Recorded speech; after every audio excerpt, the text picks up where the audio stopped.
नमस्कार दोस्तों, आप सभी का स्वागत है आज की हमारे इस क्लास में।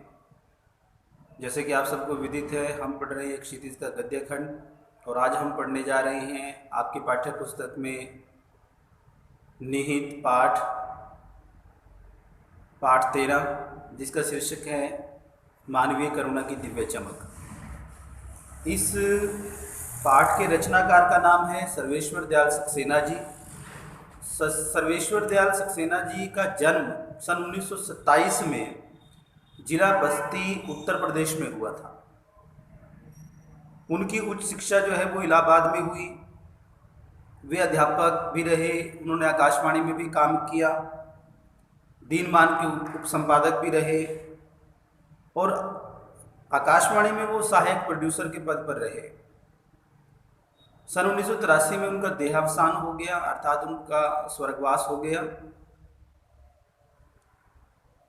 सर्वेश्वर जी की पहचान जो है मध्यवर्गीय आकांक्षाओं के लेखक के रूप में की जाती है। इन्होंने मध्य वर्ग के बारे में ज़्यादा लिखा, मध्य वर्ग के बारे में, उनके शोषण के बारे में, उनके संघर्ष के बारे में कि किस प्रकार के जीवन में उतार चढ़ाव उनके आते हैं।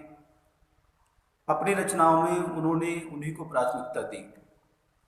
तो जो आपके पास प्रस्तुत रचना है मानवीय करुणा की दिव्य चमक, यह एक संस्मरण है और संस्मरण जो है वो स्मृतियों से बनता है। स्मृतियों में नहीं, यादों से जो है वो बनता है।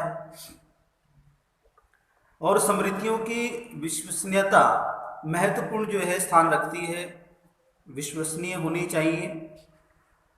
और यह जो है फादर कामिल बुल्के के बारे में लिखा गया है, जो ऐसा व्यक्तित्व था जो जन्मे तो बेल्जियम के रेम्सचैपल नगर में थे, किंतु उन्होंने कर्म भूमि बनाया भारतवर्ष को, भारत की इस भूमि को।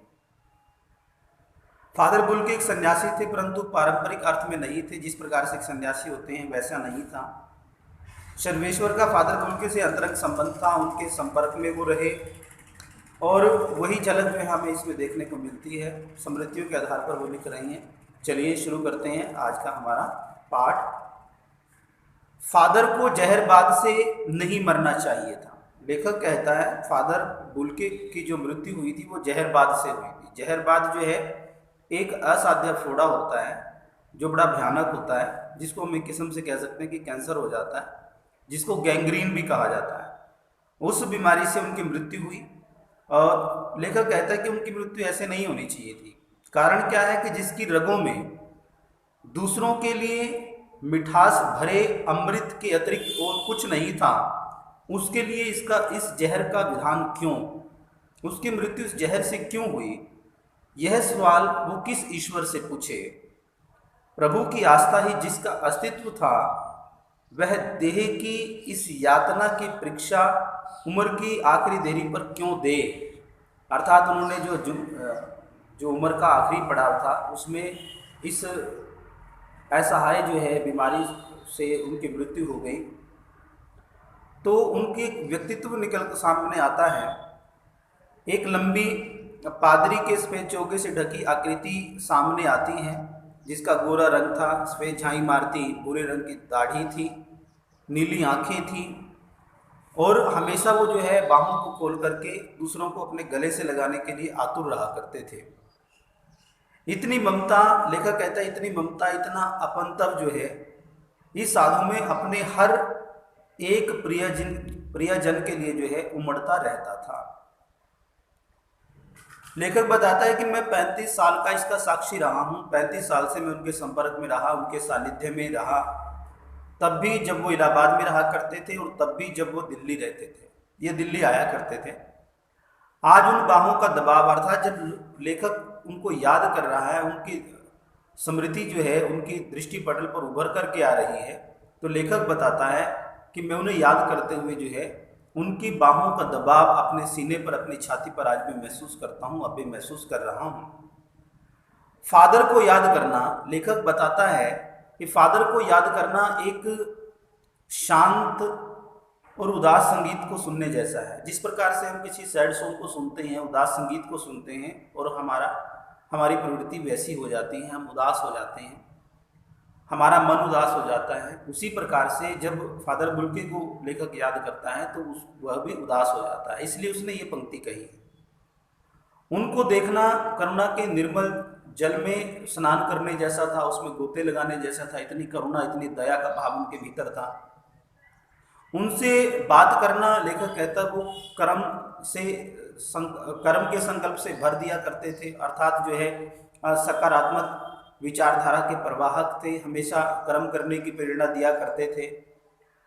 लेखक बताता है कि मुझे परमिल के दिन याद आते हैं। परिमल जो है उस समय में एक समूह बनाया गया था, उसमें जितने भी उस समय के तत्कालीन लेखक थे वो सभी जो है अपनी रचनाओं को लेकर के गोष्ठियाँ किया करते थे।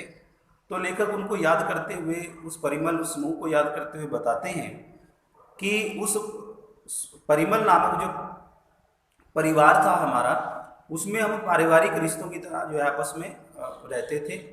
और उस परिवार का जो बड़े थे वो कामिल बुल्के जी थे। तो और वो हमारे हंसी मजाक में वह निर्लिप्त यानी बिना आसक्ति के शामिल रहते थे। हमारी गोष्ठियों में वो गंभीर बहस किया करते थे। हमारी रचनाओं पर बेबाक वो जो है राय दिया करते थे, बिना किसी चीज़ के राय देते थे, सलाह दिया करते थे, मशवरा दिया करते थे और सुझाव देते। और हमारे घरों के किसी भी संस्कार में, चाहे कोई त्यौहार हो या कोई संस्कार हो, उसमें जो है वो बढ़ चढ़ करके भाग लेते थे और एक बड़े भाई की तरह और एक पुरोहित की तरह जो है अपनी जिम्मेदारियों का निर्वहन किया करते थे। लेखक इस प्रकार से बताता है और इन बातों को वो बताते हुए याद करता है कि मुझे याद है जब मेरा पहला बच्चा हुआ था तो फादर ने, कामिल बुल्के जी ने उसके मुंह में जो है पहली बार अन्न डाला था, वो लेखक को याद आ रहा है। और उनकी नीली आंखों की चमक में तैरता वात्सल्य, जो एक पुत्र के लिए, पुत्री के लिए जो माता पिता की आंखों में जो प्रेम होता है, वो प्रेम जो है उनकी नीली आंखों से झलक रहा था। इतना वात्सल्य, इतना प्रेम बच्चों के लिए उनके हृदय में था। और उनको देख करके, उस दृश्य को देख करके लेखक बताता है कि मुझे ऐसा लगता था जैसे किसी ऊंचाई पर देवदारू की छाया में जो है वो खड़ा हुआ हो। देवदारू एक वृक्ष की प्रजाति होती है, उसकी छाया में वो खड़े हो। लेखक जो है वो असमंजस में है कि कहाँ से शुरू करें, और वो याद करता है, स्मृतियों में घूम रहा है। उसको याद आता है कि इलाहाबाद की सड़कों पर फादर की साइकिल जो है वो चलती उसको दिख रही है और वह हमारे पास आकर रुकती है और वो मुस्कुराते हुए साइकिल से उतरते हैं। और देखिए देखिए, लेखक बताता है कि देखिए देखिए मैंने उस चित्र को पकड़ लिया है, अर्थात जहाँ से मैं लिखना चाहता था वो पंक्ति मुझे मिल गई है, वो दृश्य मुझे मिल गया है। और मैं कहना चाहता हूँ कि उनको क्रोध कभी नहीं आता था। आवेश में उनको कई बार देखा था लेकिन क्रोध में कभी नहीं देखा था। और ममता तथा प्यार में लबालब छलकता महसूस किया हमेशा। अक्सर उन्हें देखकर लगता कि बेल्जियम में इंजीनियरिंग के अंतिम वर्ष में पहुंचकर उनके मन में सन्यासी बनने की इच्छा कैसे जग गई। बेल्जियम में वो इंजीनियरिंग की पढ़ाई कर रहे थे और अंतिम साल था, वहाँ से उन्होंने उसको छोड़ दिया और वो साधु बन गए। तो ये विचार लेखक के मन में आता है कि ऐसा क्यों हो गया था, जबकि उनका घर जो था वो भरा पूरा था, पूरा घर जो है वो परिपूर्ण था हर प्रकार से।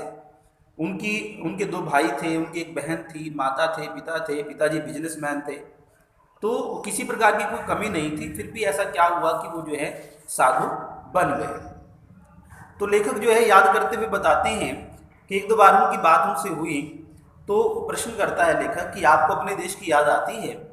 तो फादर कामिल बुल्के जी ने कहा था कि मेरा देश तो भारत है। तो लेखक ने कहा कि मैं तो जन्मभूमि की बात कर रहा हूँ। तो उन्होंने कहा हाँ मुझे आती है याद, और बड़ी अच्छी है मेरी जन्मभूमि रेम्स चैपल, अर्थात नगर का नाम लेते हैं। तो वो लेखक प्रश्न पूछता है कि आपको घर की याद आती है किसी की? तो फादर साहब कहते हैं कि मुझे माँ की याद आती है और बहुत याद आती है। माँ किसी की भी हो, सबको याद आती है। तो ऐसे ही जो है फादर कामिल बुल्के जी को भी अपनी माँ याद आती है, बहुत याद आती है। और फिर वो जो है अक्सर जो है माँ की स्मृतियों में खो जाया करते थे। उनकी माँ की चिट्ठियाँ अक्सर उनके पास जो है निरंतर आती रहती थी। उनका एक मित्र था जिनका नाम था डॉक्टर रघुवंश, वो हमेशा उन चिट्ठियों को उनको दिखाया करते थे। पिता और भाइयों के लिए बहुत लगाव उनके मन में नहीं था। पिता उनके व्यवसायी थे, यानी बिजनेसमैन थे। एक भाई जो है वहीं पर पादरी हो गया था। पादरी होता है जो गिरजाघर में पूजा पाठ का काम कराता है, जैसे हमारे यहाँ मंदिर में पुजारी होते हैं, इस प्रकार से आप समझ सकते हैं। उसी प्रकार से गिरजाघर में जो है पादरी होता है। एक भाई काम करता है, उसका एक अपना अलग परिवार है। बहन जो है अपने बहन के बारे में बताता है कि बड़ी सख्त और जिद्दी है, और इसी जिद के कारण उसने जो है काफ़ी बड़ी उम्र में जो है शादी की। और लेखक बताते हैं कि उसकी बहन की शादी की चिंता वो अक्सर जो है किया करते थे। भारत में बस जाने के बाद 2 या 3 बार अपने परिवार से मिलने वो जो है भारत से बेल्जियम गए थे। 2 या 3 बार गए होंगे। और उन्होंने कहा कि लेकिन मैं तो सन्यासी हूँ, आप सब छोड़कर क्यों चले आए। लेखक ने उनसे प्रश्न किया कि आप सब कुछ छोड़ करके क्यों चले आए। तो उन्होंने कहा कि प्रभु की इच्छा थी।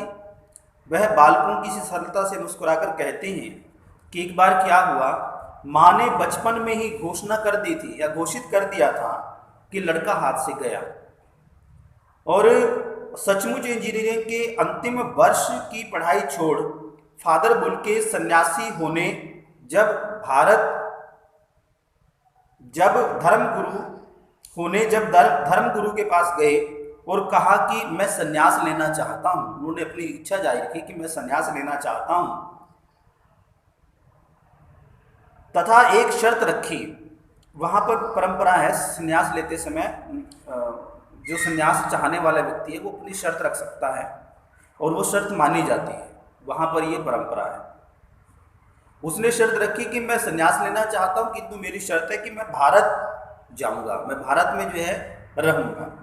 अब भारत जाने की बात क्यों उठी। लेखक ने उससे प्रश्न किया कि भारत ही क्यों चुना आपने, भारत की भूमि को ही क्यों आपने चयन किया।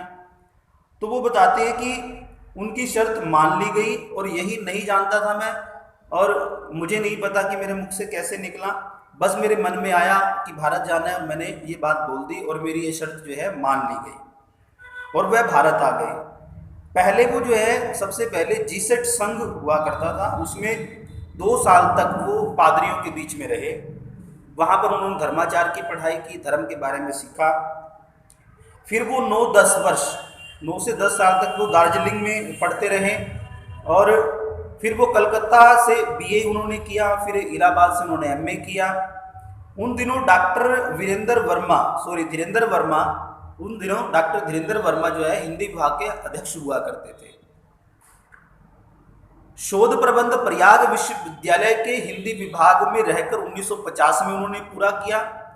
रामकथा, उत्पत्ति और विकास, परिमल में उसके अध्याय पढ़े गए थे। फादर ने मातृलिंग के प्रसिद्ध नाटक, ध्यान रखना इन बिटवीन क्वेश्चन पूछा जाता है, फादर ने मातृलिंग के प्रसिद्ध नाटक ब्लू बर्ड का रूपांतर भी किया। रूपांतर मैंने अनुवाद किया और नील पंछी के नाम से किया, ब्लू बर्ड का नील पंछी। बाद में वह सेंट जेवियर्स कॉलेज रांची में हिंदी तथा संस्कृत विभाग के विभागाध्यक्ष हो गए। हेड ऑफ द डिपार्टमेंट बन गए, हिंदी के भी और संस्कृत के भी। यहीं उन्होंने अपना प्रसिद्ध अंग्रेजी हिंदी कोश तैयार किया। अंग्रेजी से हिंदी शब्दकोश, जिसको डिक्शनरी कहते हैं आपने, वो उन्होंने तैयार किया और बाइबल का उन्होंने अनुवाद भी किया। और वहीं वो बीमार पड़े, पटना आए, दिल्ली आए और चले गए। 47 वर्ष देश में रहकर और 73 वर्ष की जिंदगी जीकर वो यहाँ से चले गए। तो आज हम इतना ही पढ़ेंगे, बाकी का हिस्सा हम अगली क्लास में पढ़ेंगे। इसको ध्यान से सुनना और समझना है, खुद से रीडिंग करनी है। किसी प्रकार की कोई समस्या हो तो कमेंट बॉक्स में ज़रूर लिखें। और यदि वीडियो आपको अच्छी लग रही हो तो वीडियो को जो है लाइक और चैनल को सब्सक्राइब जरूर करें और बेल आइकन दबाना ना भूलें ताकि वीडियो आप तक सबसे पहले पहुंचे। बहुत बहुत धन्यवाद।